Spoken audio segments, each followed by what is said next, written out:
The Jared Dillian Show. I'm Jared Dillian. This is The Jared Dillian Show. If you want to call to talk about your money, please call 844-305-7800. That's 844-305-7800. This is The Jared Dillian Show. We have a guest today. I've mentioned a bunch of times that I started my career in options back in 1999. I don't really do that anymore, but that was the basis of my financial knowledge. We have with us today, probably, I would say, the number one expert on options on Twitter, certainly the most outspoken. We have Benn Eifert, and Benn is the managing member and CIO of QVR. He was previously co-founder and co-portfolio manager of Mariner Korea in New York. Before that, he was head of quantitative research and derivatives trader for the Wells Fargo proprietary trading desk, which became Overland Advisors. He has taught extensively in the Masters in Financial Engineering program in the Haas School of Business at UC Berkeley, and started his career as an emerging markets economist at World Bank. He holds a PhD in economics from UC Berkeley and a BA in economics and international relations from Stanford. Ben, welcome to the show. Hey, Jaron, it's good to see you, man. It's been too long. Yeah.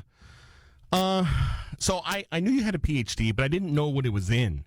I didn't know that you had a PhD in economics, and I didn't know that it was from Berkeley. That's pretty interesting. The Berkeley, there's been a lot of very famous alumni from Berkeley economics. George Akerlof, Janet Yellen. Who else was on the faculty there when you were there? Yeah, Paul and Christy Romer were there, and they also were in, I think, the administration last time around. So it was a really good crew there. Economics is sort of a strange thing. Like there's a lot of guys sitting there writing complicated sounding equations about how like people supposedly behave, and a lot of it, frankly, is kind of silly. But the Berkeley crew is mostly a lot of misfits and empirically oriented type folks, and guys like George Akerlof, who was a really creative thinker early on about some of the stuff that didn't really make sense about economics. So yeah, it was a lot of fun. How old were you when you got your PhD? Let's see. I think I would have started at 24 and been done by like 28 or so. Wow. Okay. So it definitely puts you a little behind in your career versus when you hit the Lehman Brothers straight out of school. So you did a couple years in economics, but then you totally pivoted and went into the capital markets. So what made you decide to do that? Yeah, I think the key thing was just, generally you do a PhD because you think that academia sounds interesting. And, when you're 24, like, you don't know a whole lot about anything, right? And, you're, I think if you're a smart kid and your professors like you, your professors, well, they're professors, right? So they're like, well, you're a smart kid. Like, you could be just like me. And you're like, I don't know, that sounds good. So, yeah. But like, academia itself, it's kind of its own thing, right? It's not, you can have your imagination as a 24-year-old about what it's like, but it's, you do some research, you kind of get in political fights with other people in academia about stupid stuff, kind of the same way you do in lots of types of organizations, except for there's like very small amounts of money involved, so people are really vicious about, getting their hands on that small amount. I know of money. all about that. So my wife is also a PhD from Berkeley. I don't know if you knew that. I didn't know that. That's cool. Yeah, she's a PhD in archaeology, and she got her degree in 2002. No kidding. I totally didn't know that. That's awesome. Archaeology, like, does she go and do like remote digs and stuff? All of her work is in the U.S., although she has done some work in Kenya. She is an academic. She's at Coastal Carolina University. She's department chair right now. She's getting pretty senior. So, yeah, she likes being an academic. She likes fighting over inconsequential amounts of money and stuff like that. So. Absolutely. No, that was it. So, yeah, about halfway through, I was like, I don't know if I want to do the academic stuff. And but financial markets are fun, right? And, like, you get a lot of, if you suffer through a quantitatively oriented PhD, you learn to monkey around with data, and you learn to program a computer, and you learn how to, put your head down and suffer and sort of figure out how to get some useful answers to stuff. And so I got into finance from there. Started doing some teaching and in the Master's in Financial Engineering program, just like TAing the statistics for finance class, for example, stuff like that, where you just have to, you already know the statistical stuff, and you just got to figure out the finance. I've actually done some teaching too, not at anything as prestigious as Berkeley, but I've taught at Coastal Carolina. I taught for 5 years in the business school there. So, yeah, I know what that's all about. What kind of stuff do you teach? I taught 2 classes: financial institutions and markets, and what was the other one? Investment analysis. Yeah, no, very cool. Teaching's fun. I mean, it's one of those things where big universities generally, sort of teaching is a little bit of an afterthought. Obviously the main job is research, and that's, you should do university research if that's what you're into. And then the teaching, it's really important, but it's definitely like a secondary thing relative to your job description. And so it's one of those things where it was really fun, but obviously people aren't getting compensated too well for it. And it takes a ton of time. I used to teach when I was working on the Wells Fargo prop desk for several years, but you get really busy, and it's really tough to be able to, to keep doing that. I haven't done it in probably 5 or 6 years. Yeah. Gosh, what was I going to say? So just one more question on economics before we get into the option stuff. Does having all these, faculty that have worked in government, does that give you any insight as to how the Fed works, how the government works when it comes to economics?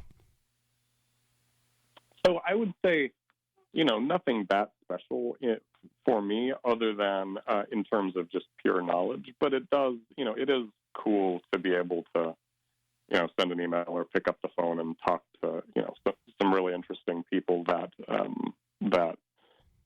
have sat in those kind of jobs or are currently sitting in those kind of jobs. Usually when they're sitting in those current jobs, they're not going to pick up the phone because they're busy, right? But you can understand, I think, where they're coming from and their perspective. And with Janet Yellen, I mean, so George taught our, introductory macro and economic history classes, and Janet would do guest lectures, and you have a sense of where somebody's coming from and how they think about the world. And certainly I think that can give you a little bit of insight into, contextualizing decisions that they're making, thinking, understanding how they might be thinking about decisions that they're making. So for sure that kind of stuff is useful.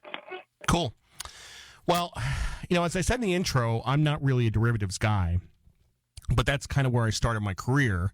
I started my career on the P Coast, I was there for a little over a year, 1999 to 2000. I might have overlapped with you while you were at Berkeley. I don't know the time there. Yeah, what was I, Berkeley, 2004 to 09, I think. Oh, okay, so you're a little bit younger. Okay. Anyway, so you and I met at the EQ Derivatives Conference in Vegas a year ago. I saw your tweet about drinking wine at the big mahogany table with Ben Hunt, and exactly. So I was just remembering, when did we start doing those? I mean, 2012 or 13 or something, and I can't remember which and what, but those were always a lot of fun with Devin. Yeah, believe it or not, you probably noticed it, that dinner, I didn't have a lot to say. I'm very shy in large groups of people. I'm much better in a room with a microphone by myself. So, totally. So, but there's plenty of other personalities in the room that like to talk in a group. Yeah, yeah, for sure. Now, back when I started, I'm gonna skip a little bit ahead and then we'll come back. Back when I started learning about options, I got the Natenberg book. That was the book that I got, and that was the book that everybody had on the P Coast. And in that book, I learned about delta and gamma and theta and vega. And that was the extent of my knowledge. And then I follow you on Twitter, and there's all these other Greeks that I never heard of before. There's Vama and Vanna and Volga, and I don't know what else is out there. So it's been a little bit of an education to follow you. But I know this is a little bit too inside baseball for the radio, but what are these other Greeks? Yeah, totally. I mean, really all the other Greeks the higher order stuff, it's really just all about how those main risk exposures change when stuff changes, right? So like you think of the big stuff, delta, right? How much exposure do I own a call option market, but the stock's going up. How much money am I making? Vega, exposure to changes in vol and implied volatility. How much money am I making if I own that option and vol is going up? And stuff like Volga and Benn, it's just about understanding, okay, that's great. This is the amount of stock price exposure you have in that position. But what if time passes? What if the stock price moves? What if, volatility is changing? How do those things affect how my delta moves? How does my stock price exposure move? And in having simple approximations for that stuff. And again, whether you care about that stuff, all just really depends on what you're trying to do, what you're going for. I mean, having a simple, intuitive understanding, if you have an option position, if you're long some calls on Tesla or whatever it is, you should have a simple, intuitive understanding of how the risk exposure of that position is going to change, how that position is going to behave, if the market's ripping or if all of a sudden, it's crashing and vol's going up, or just time's passing and nothing's happening. You don't have to, know the names of 97 different Greeks and know what they mean specifically. Yeah. Yeah, it's been an education. I actually got another book. I don't even really know. We'll talk about books later on in the show, but I got another book by Tony Saliba called Managing Expectations that talked about some of the higher order Greeks, but nobody on the trading floor was thinking about that stuff back in 1999. We'll be back in a couple of seconds. I'm Jared Dillian. This is The Jared Dillian Show.